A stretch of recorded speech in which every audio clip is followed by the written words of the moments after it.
topic of the class, which is engineering economics. Okay, we will introduce the meaning of cash flow and interest, okay, which will be the basic of whatever we're going to do in the next month or so. So what is why engineering economics? I already said that earlier. I would say everything is rotating around understanding the relationship between time and money. Okay, you have probably heard the say, which is somewhat true, that time is money. Okay, and there is truth to it. Okay, and we'll show that. And after we go, over the, let's call it science of the mathematics behind this, which is not much really, but it is important because it allows you to evaluate project as an engineer or as a civil engineer. And by the way, this is exactly what I was asked to do when I was hired after my bachelor degree. After a couple of years of design, which was, to be honest, pretty boring, they moved me in the office where we will do evaluation of investments. Okay, investment in that company was oil and gas refineries, okay, which are associated with some massive financial transactions, okay, and in order to evaluate whether it's good or not, appropriate or not, you need to use this technique to understand, okay. So that's exactly what I was doing. So it's certainly useful and doesn't apply to civil engineering only. Any kind of project-related activity will have to do. I mentioned before, very useful for your life as well. So how the credit card, the loans, the bank work and calculate your statement and so forth, okay? And also, I would say, I'm not one of them, maybe partially, but I don't do my living over it, is if you're ever gonna own your own business, okay? Certainly, knowing the financial of engineering economics is extremely useful to understand how to keep your business alive and how to make it better. Okay, so I really emphasize the importance of the topic that we're going to be covering. And also, for many of you, that is part of your FE and PE exam whenever you're going to be doing that, unless you're already done. Okay, so there is a section on engineering economics as well. Okay, any questions so far? So let me start finally with some content here. So the definition of cash flow, nothing much really, but is a way to represent monetary transaction paid or received throughout time, okay? Either from any subject. It can be you, or can be a bank, can be a project organization, and you can represent this transaction throughout time either with a table like this, okay, or with a diagram. So this is a either or representation, okay, or you can do both as well, but they mean the same thing. So what does it, what is represented here? A very simple loan, okay. So imagine that you are the subject. Okay, this is with respect to you. Okay, if you see a plus or nothing here, means that you are receiving something at that particular period. If you see a minus, means that you have to pay or you will pay something, okay, at that particular period. The period, of course, represents time. Okay, not yet specified. Okay, it's period of time. It can be any interval depending on what you're doing. Okay. So in this particular example, you can see you receive $10,000 now, today, and then you have to repay the interest back for 4 periods in a row, and in the last period, you also give back the $10,000.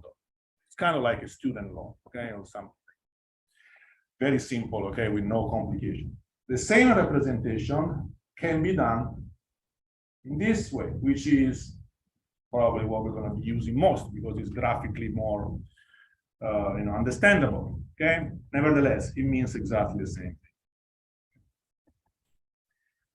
One thing that I want to emphasize that it causes confusion, especially when you do homework, is that the error, I say the next slide as well, but since I have the diagram here, the errors are associated with the end of the particular period that they are attached to, not the beginning. Okay, so it's a convention, as we will see in a minute, and it's graphically kind of deceiving because it should be like that. Okay, the period 0 starts sometime before the error occurs. Okay, so the errors are associated with the end of the specified period at which they are associated. Okay, keep that in mind because it causes some confusion, but it's going to lead us to the next concept, which is actually two, but first the periods. That's very easy. The period can be the time, as I mentioned before. It can be anything, depending. Typically, is a year, especially if you are referring your cash flow to a large project. Okay, you do cash flow with yearly, combined transactions. Okay. However, if you do a bank statement, your own bank statement, for example, it's usually associated with daily periods. Okay, you see the transaction every single day, but you can also have weekly, monthly, or quarterly. Really, you have all kinds of possibilities. Generically, we say period. Okay, generically we say period. To go back to what I mentioned before about the important end of the period convention, it is a convention. Okay, it's not exactly what it is, the reality is, but it's a convention, a representation convention, that all the transactions that are occurring within a period are assumed to occur at the end of it. Okay, and it's an approximation, but it makes things a little bit easier.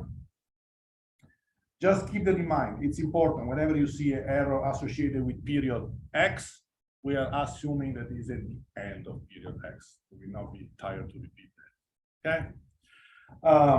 To give you an example, your personal example, I mentioned before the bank statement from the statement from your bank, from your own personal account. Okay, it doesn't really matter whether you withdraw or you deposit your money at 9 a.m. or at 4 p.m. for a specific day. Think about it. In your statement, it will always be shown at the end of the day. That's the same exact assumption we have for larger periods. Okay? It makes a little bit less sense because there are many, many days in the middle, but the concept is the same. Okay, so you withdraw the money in the morning or in the afternoon, it doesn't make any change on the calculation of your interest or the time which it is. It's all assumed to be in the same day, and in particular at the end of it. Okay. Another example for a project representation. If the period is 1 year, way longer. If the project is receiving $5,000 in June of a particular period 1, and then receiving another $5,000 in October, it's like 4 or 5 months later, right?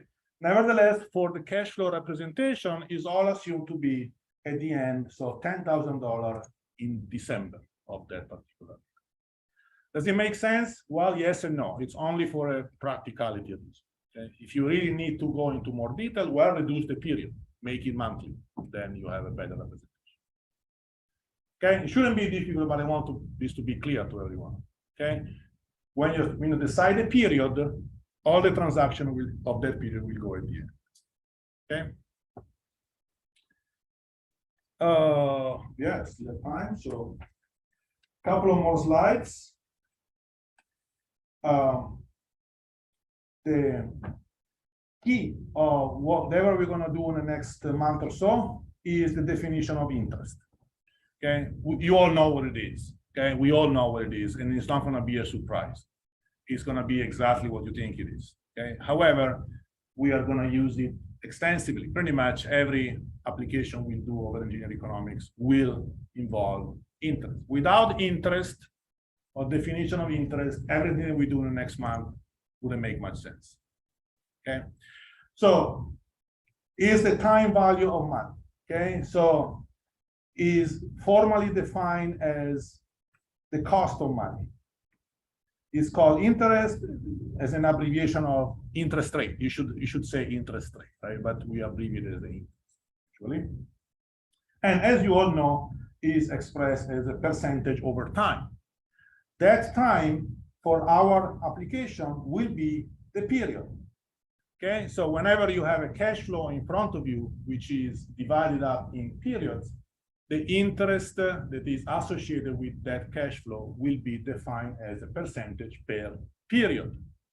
Okay, as we will see later, if it is defined differently, you're going to have to convert it as a percentage of period of that particular cash flow. Okay, we'll get to those complications later. Okay, for now, just keep in mind we have an interest associated with the cash flow that is representing whatever set of transaction, and we assume that there is an interest associated. And we usually assume that it's constant throughout the project or throughout the cash flow. Okay. Reality, as you can imagine, is that the interest is fluctuating. Okay, and it makes things even more complicated. But we are starting this. More importantly, the interest that we define as such, it is in reality should have been called compound interest. Why is that? You are all used to that, so it wouldn't be a surprise, but if you lived like 50 years ago, there would have been some kind of confusion. Okay? Right now, we all use pretty much everywhere, anywhere, the compound interest that you are all used to. What is the compound interest? Is that is calculating interest in whatever is left over in the previous period. Okay, and these leftover also include potential interest calculated before that. Okay, so this is why it's called compound, because if you don't pay off the interest, you accrue interest over the interest. This is why it's called compound. And now pretty much everything is like that, and rightfully so, I would say. However, we are not going to use it, but you need to know the existence. Before, there was also this simple interest, which was used in the middle of, up to the middle of 1900, also for project-related evaluation, which wouldn't calculate interest on interest, would only calculate the interest on the original sum, whatever that was. Okay. To be honest, it wouldn't make much sense. You would agree with me, because if you don't pay the interest, you have to pay interest on the interest, right? It makes sense to all of us. However, and the credit card, as you know, do that, right? Or the mortgage loan, anything.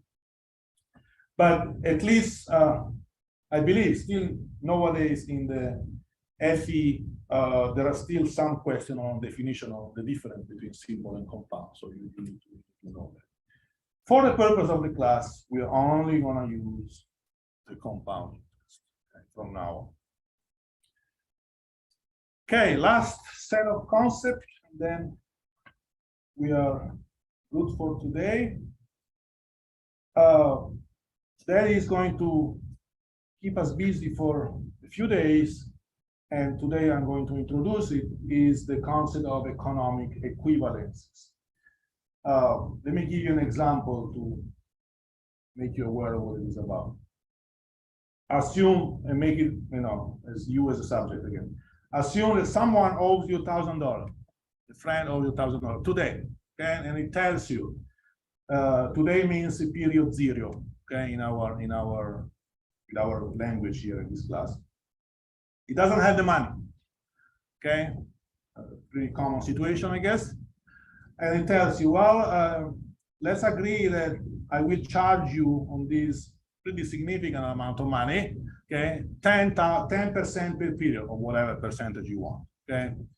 This is going to create an equivalence between the money that he or she would owe you today and the money that he will actually give you in the future, okay? So you can say that $10,000 today, so at period zero, is equivalent, I use this symbol to make the equivalence, to receiving $1,100 one period from now, whatever the period is. So let's assume that you agree in a year. So if instead of giving me $1,000 now, I'm okay giving me the equivalent amount of money of $1,100 1 year from now. So you shake your hand and you are good to go. So you say that the $1,000 is equivalent, once you specify the period and the interest, to whatever the amount would be 1 period. Then, if he doesn't pay again, well, you charge the interest over the interest, and after 2 years or 2 periods, it will be 10% over the 1100 that you should have given after one. Okay. Again, it shouldn't be that difficult to understand. The transaction here is the concept of the equivalence that I want you to be aware of. Okay, the equivalence between different amount of money placed at different period of time. So graphically speaking, you have something like that. You can say that. Oh, sorry, the zoom is not.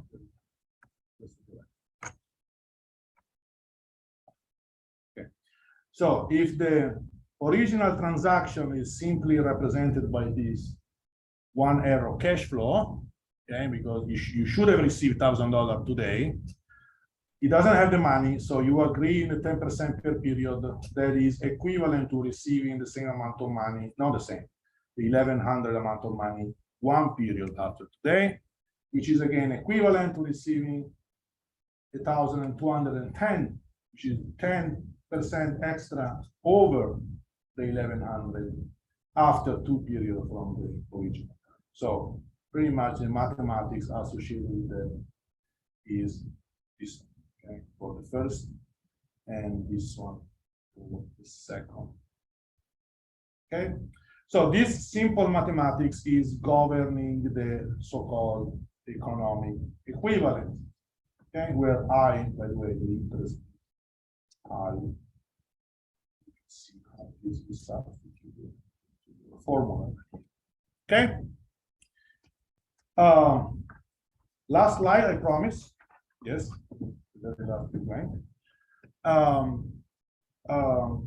To represent that in a more formal way, the economic equivalence for any amount of money, let's call it P, rather than giving a value of 1,004, can be equivalently moved in the future, or actually in the past too, by the way. Okay, but here we only see the future, using the same kind of reasoning we just did. So if the interest associated with your transaction is given as I as a percentage of a period, F is the equivalent amount of money at different future period compared to your present value.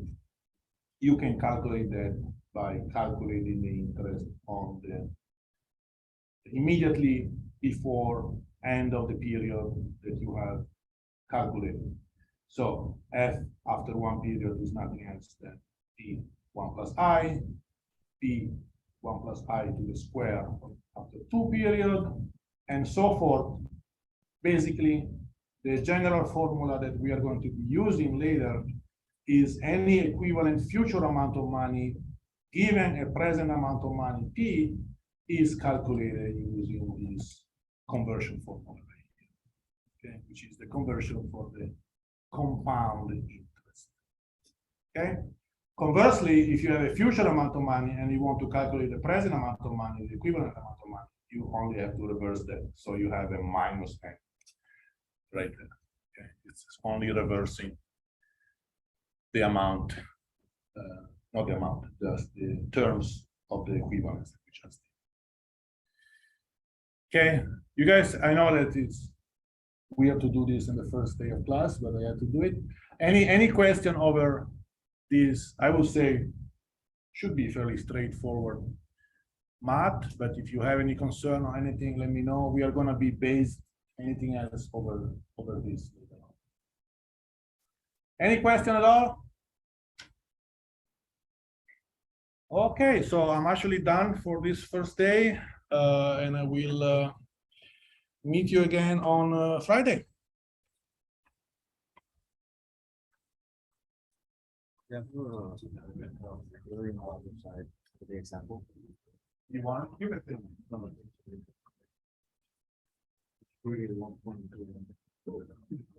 Oh, right. This is just for feature. And maybe could upload. You're right. It was correct. Yeah, yeah. Thank you. I'm here for if I remember. I do remember your face. Yeah. I had the same conversation at the beginning, my radio team, we have competitions. Okay, no problem. Five No, weekends. okay. And it's not like I had that test moved last semester, for grade two. Yes, Same thing, I'll message you a week before Right, at no least. So just giving you the heads up. no again. problem, yes. I'm Sure, back. Sure, me too.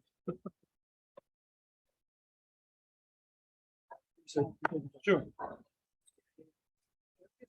Yeah, I was in the class. Okay. Colorado. Utah. Got better like the very long. Yeah, that's what I did. Yeah, I did like. I did March. Oh, I did.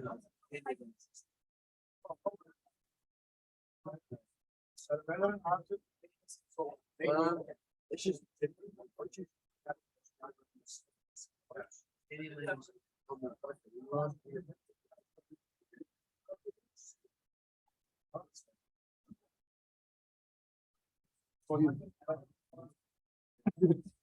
I see you.